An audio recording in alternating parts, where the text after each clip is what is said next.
Bonjour à tous, maintenant que la hype est passée, j'avais envie de vous faire un retour sur l'action 2 de chez DJI après une petite semaine d'utilisation et avoir pu l'utiliser lors d'une session un peu plus consistante. Donc voilà, je vais directement commencer avec des chiffres pour vous donner une idée sur quoi on s'attaque. J'ai pas eu de problème de surchauffe, par contre le problème c'est la batterie interne. J'ai été capable de filmer 25 minutes en 2,7K 50, donc ça va vous faire plus ou moins 5 lipos.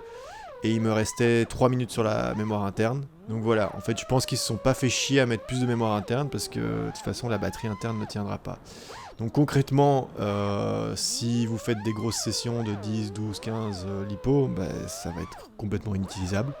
Il va vous falloir deux caméras, faire 5 lipos, retirer la caméra, la mettre sur sa station de charge pour qu'elle se recharge et vider depuis la mémoire interne vers la carte SD. Ceci dit, le transfert est super lent. Pour vous donner une idée, ici j'avais filmé plus ou moins 20 Go, ça a mis 16 minutes pour se transférer de la mémoire interne vers la carte SD. Le field of view ultra wide, je trouve qu'il est vraiment insane, ça donne vraiment des images qu'on n'a pas trop l'habitude de voir. Là on est dans les couleurs normales, j'ai pas filmé en dessiné like parce que je trouve que leur log il est un petit peu compliqué à étalonner. J'aime beaucoup le fait d'avoir du 50 fps et l'extra fluidité. Par contre il y a beaucoup de compression, du coup on n'a pas beaucoup de détails dans le gazon. Et j'ai remarqué que leur débit il est vachement plus avantageux en 24, 25 et 30 mégabits. Globalement, j'aime beaucoup la caméra, mais malheureusement elle est relativement inutilisable dans notre utilisation en freestyle, sauf si vous en avez deux, ce qui vous fait un budget monstrueux. Le truc que je vais voir, c'est si éventuellement il y a moyen de l'alimenter depuis le quad. Donc il y a des pins en dessous de la caméra, il y a un 5 volts. Donc éventuellement l'alimenter depuis le drone, mais ça ne résout pas le problème de la mémoire interne. Peut-être qu'il y a des gens qui vont hacker le petit module en dessous.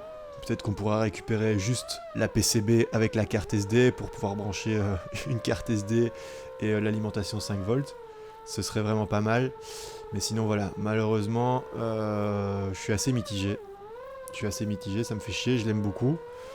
Mais voilà. Au niveau de l'overheating, au niveau de la surchauffe, la caméra est géofencée, donc ça veut dire que une fois qu'il va détecter que vous êtes en Europe, il va désactiver le seuil de haute température. Ceci dit, si vous ne connectez pas la caméra à l'appli, vous avez toujours accès au seuil de température élevé. Vous n'aurez pas de problème de stop de la caméra dû à la surchauffe. Vous allez pouvoir filmer en 4K pendant 1 heure. Par contre, attention, la caméra va devenir bouillante. Plus de 60 degrés, vous ne serez pas capable de la tenir en main. Donc voilà, j'ai mis la caméra dans un petit TPU que j'ai modélisé, qui peut accueillir un filtre ND-TBS ou caméra butter. D'ailleurs, je vous conseille surtout les caméras butter. Je mettrai le lien Thingiverse dans la description. Et puis voilà, je vous souhaite de bons vols, tant qu'il nous en reste avant l'hiver. Et à la prochaine.